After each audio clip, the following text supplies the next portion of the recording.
Le marché nigérian des biens de consommation devrait atteindre 1 400 milliards de dollars en 2030, contre 400 milliards de dollars actuellement, selon un rapport intitulé « Le renouveau du Nigeria, apporter une croissance inclusive à la première économie de l'Afrique ».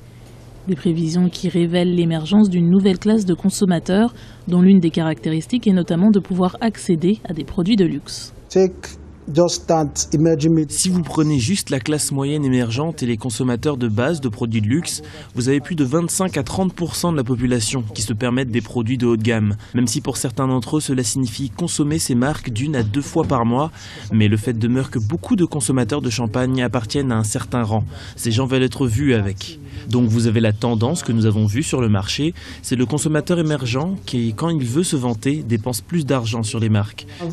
Le rapport indique par ailleurs que la récente mise à jour statistique qui a permis au Nigeria de devenir la première puissance économique africaine avec un PIB de 510 milliards de dollars a démenti l'idée largement répandue selon laquelle le secteur des hydrocarbures était le seul moteur de la croissance du pays. L'espoir de ce gouvernement fédéral, c'est de diversifier l'économie et d'attirer l'attention des citoyens pour qu'ils commencent à avoir un intérêt à développer ces autres secteurs en créant des entreprises.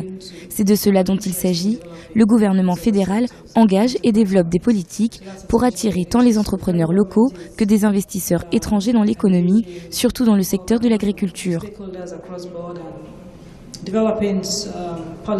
À noter que les industries comme Nollywood, la gigantesque production cinématographique locale, les services financiers et les télécommunications tirent de plus en plus l'économie nigériane.